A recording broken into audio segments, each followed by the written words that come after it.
little bit about these efforts that you guys have been doing and what they're called? Yeah, I mean, the efforts that we've been making are really multifold. We're trying not only to be doing high-profile drug enforcement missions that we've been talking about quite a bit, where we have officers in uniform, on bicycles, on foot patrols, showing the community that we're out there and down there, and also making a direct effort to not only address drug dealing, but also utilize the deflection program to get users and people who are possessing drugs into the system where they can get the treatment. This is the system that we have set up. We're really hoping it can be effective at helping some of these people get the treatment that they need and deal with the addiction that is fueling this problem. But our efforts are also being done at the higher level, and that's where we bring in our narcotics and organized crime folks. These are the folks that do undercover work. They'll do drug buys.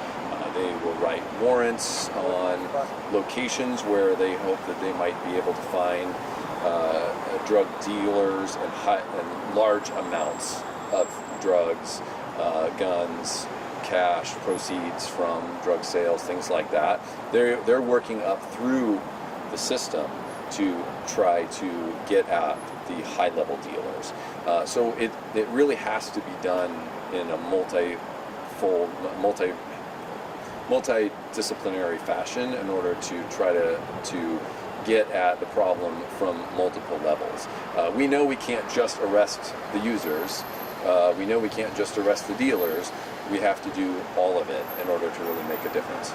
It sounds like the push before was mostly focused on dealers. Of course, the push now is like really not user, but possession focus, trying to get people to opinion. Is that sort of accurate information? Yeah, I mean, it's accurate except for the fact that it is a new effort in an ongoing effort, if I can say that, because it is something that we've done for a long time, for years. When we've had our bike squad folks, Central Precinct Bike Squad downtown. Even before we had deflection as an option, where we were writing people citations, we've talked to Katu News about this quite a bit, about the work that we've been doing to try to utilize the systems that we have in place to address the users. Because the supply, we want to go at this from both the supply and the demand side. So we want to reduce the amount of people that are trying to buy drugs and use drugs, and the problems that come with that, and also address the dealers. Because if we ignore one and don't pay attention to the other, we know we won't be as effective. So, when I was talking to Mike yesterday, he was saying that you're actually seeing fewer dealers right now. Sorry, that's really loud, so we're going to wait. There we go.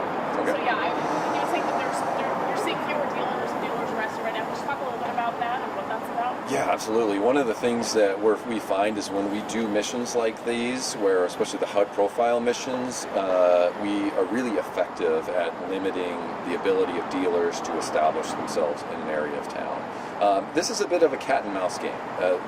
We're not denying that. It is when we go into one area and do a focused mission, the dealers are aware of that. They vacate that area to avoid the police, and sometimes they will coalesce elsewhere. And our strategy has been to follow where they're going and keep the pressure on to make it as difficult as possible for them to do the business that they're doing, because we know how destructive it is, and the community is asking us to do what we can to deal with this problem. We are one piece of a larger puzzle.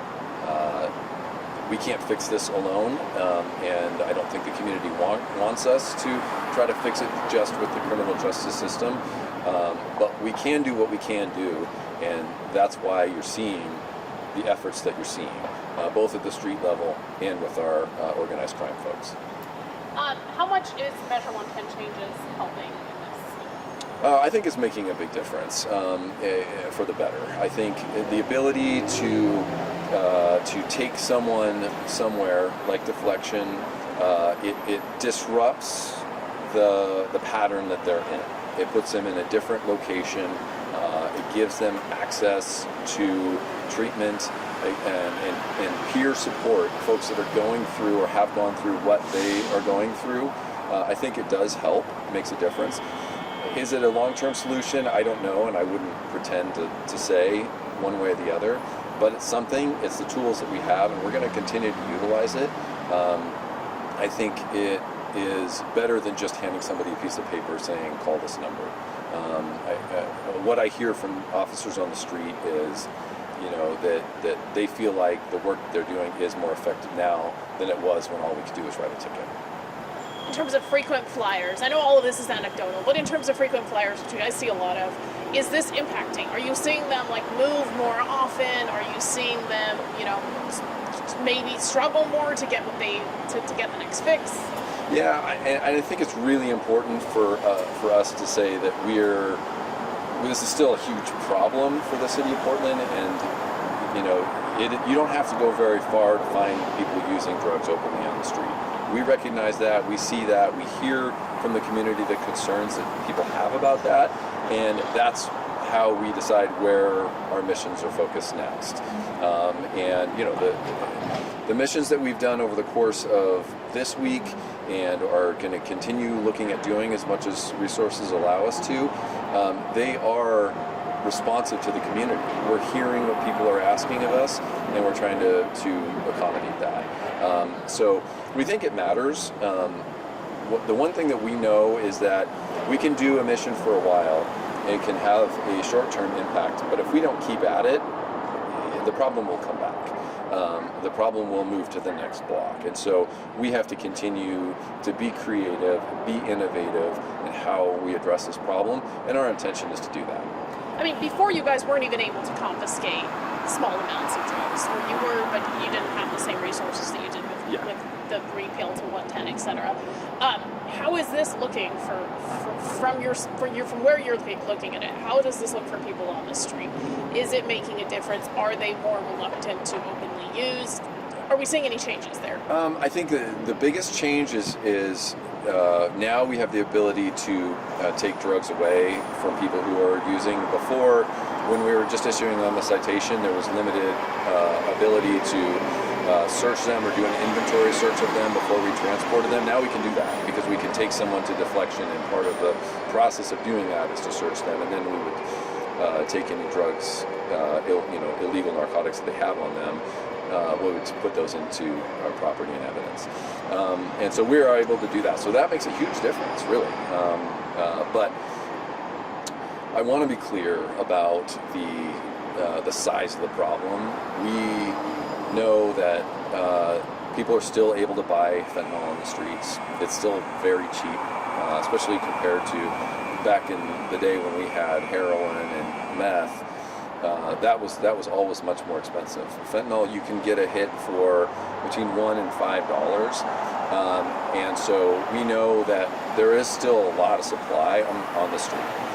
So this is a bigger problem than we're going to be able to handle on the short term, and what we need to do is just do the best we can to keep it under control and be responsive to the community and their concerns about it, and also lean on our partners, the folks that are doing the deflection program, the county, public health. The fire bureau has folks that come out and help address people who are overdosing. All of those tools, I think, are pieces to a larger puzzle to make Portland better and address some of these public safety concerns that people have. As you're doing these enforcement efforts, and you're, as you said, drug dealers are moving along, etc., are you seeing the supply and or the demand end of it move along as well? Are they also looking for wherever that person moved to? It's hard for me to say definitively. I mean, even anecdotally, we'll definitely see users will move out of an area where we're doing enforcement, but again, it's temporary, and we can't be there all the time. But they know that. They know that we'll only be there for a fixed period of time, and they'll move in when they no longer see the police there. So I don't want to overstate it. I mean, this is a bigger problem than we can handle, but all we can do is what we can do, and we feel like using the tools that we have are making incremental changes and positive changes for the community, and that's why we want to keep doing it. We're not going to throw up our hands and give up. We're going to do what we can to try to address this problem. When do you think people might start seeing changes in terms of like fewer people actively using on the streets? Do you think that could happen anytime soon?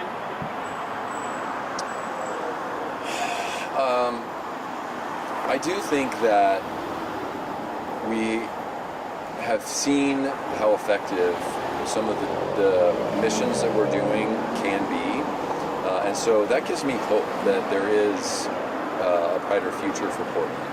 There is a light at the end of the tunnel. I think that what we hear from our community is that things are better than they used to be, especially when we were struggling during the pandemic. I have been walking around downtown. It looks cleaner, it feels safer, and I'm hoping that the rest of the community feels that way as well. So yes, I'm optimistic that things are going to get better. What's the timeline on that? It's hard to say. And I think it's important to recognize too that drug abuse has been a problem as long as I've been a police officer in town, 16 years, and it was a problem long before I started. So I'm not claiming that we're going to be able to make it all go away. All I can say is that we're making every effort to address the problem right now and make a difference that is going to improve Portland for the future. The CDC numbers, I know you guys mentioned a big part of that's probably Narcan, right? Yeah. How much do you think has to do with Measure 110 changes? I can only speculate how much of that is the changes in Measure 110 and the ability for the police to bring people to deflection. I do feel like it is making a positive difference. It was not unusual before for us to see the same person overdose multiple times in a day at times when they're really heavy users. And I'm not hearing that is happening as often. So I think having enforcement be a part of the puzzle is making a positive difference in the overdose numbers that we're seeing.